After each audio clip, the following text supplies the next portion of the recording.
খারাপ আমরা সবাই একসাথেই খেলছি। আমরা অতটা খারাপ দল না, আমরা যতটা খারাপ খেলছি। এখানে তো আমাদের অবশ্যই দায় নিতে হবে প্রত্যেকটা প্লেয়ারের, এবং অ্যাজ এ ক্যাপ্টেন হিসেবে আমারও দায় নিতে হবে।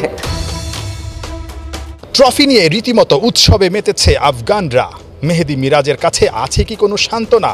ম্যাচ শেষে তাসকিন আহমেদ মেহেদী মিরাজকে মোটামুটি বড় রকমের সান্ত্বনা দেওয়ার চেষ্টাই করেছেন, পিঠ চাপড়ে দিয়েছেন, বলার চেষ্টা করেছেন নাই দলটা ঘুরে দাঁড়াবে। কিন্তু ক্যাপ্টেন মেহেদী মিরাজের কোনো সান্ত্বনাই কি আসলে মন ভোলাতে পারছে? বাংলাদেশ যেভাবে হেরেছে, যেভাবে পারফর্ম করেছে, স্পেশালি ব্যাটিং ডিপার্টমেন্টটা যেভাবে এবারের এই সিরিজটাতে কলাপস করেছে, তার কোনো ব্যাখ্যা বিশ্লেষণ কোনো কিছু কি আসলে কারো কাছে আছে?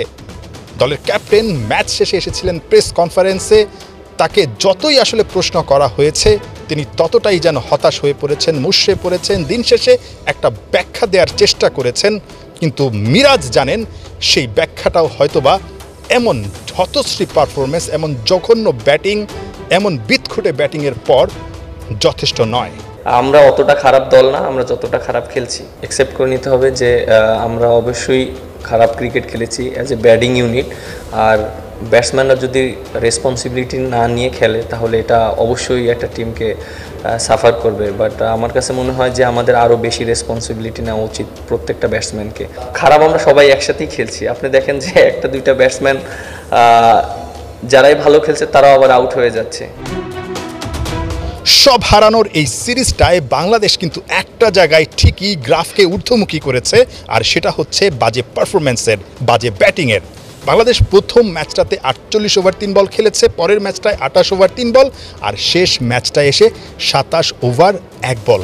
তাও আবার 163টা বলের মধ্যে 106টাই ডট। প্রত্যেকটা ম্যাচ বাই ম্যাচ কিন্তু বাংলাদেশ বাজে পারফরমেন্সের গ্রাফটাকে ঠিকই ঊর্ধ্বমুখী করেছে। এই ম্যাচে সাইফ হাসান বাদে বাকি 5 জন মিলে করেছেন 25 রান। নাম্বারগুলো রীতিমতো টেলিফোন নাম্বারের মতো মনে হবে আপনার কাছে। 7, 6, 7, 3, 0, 2।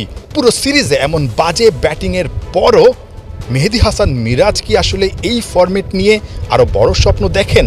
দিন শেষে সব চাপ তো ক্যাপ্টেনকেই নিতে হবে। জবাবদিহিতার জায়গায় ক্যাপ্টেনকেই কাঠগড়ায় দাঁড়াতে হবে, আবার পুরো দলকে তিনিই মোটিভেট করতে হবে। মিরাজ আসলে কি ভাবছেন? এখানে তো আমাদের অবশ্যই দায় নিতে হবে প্রত্যেকটা প্লেয়ারের, এবং অ্যাজ এ ক্যাপ্টেন হিসেবে আমারও দায় নিতে হবে, যেহেতু আমরা ভালো ক্রিকেট খেলিনি। এবং বাট আমি স্টিল আশা করছি যে আমাদের টিমটা কামব্যাক করবে, এবং আশা করি নেক্সট সিরিজ থেকেই সেটা হতে পারে ইনশাল্লাহ। এটা আমি বিলিভ করি, এবং দলকে আমি ওইভাবেই বুস্ট আপ করবো, এবং আশা করবো ভবিষ্যতে দর্শকদেরকে ভালো ভালো ম্যাচ উপহার দেওয়ার জন্য।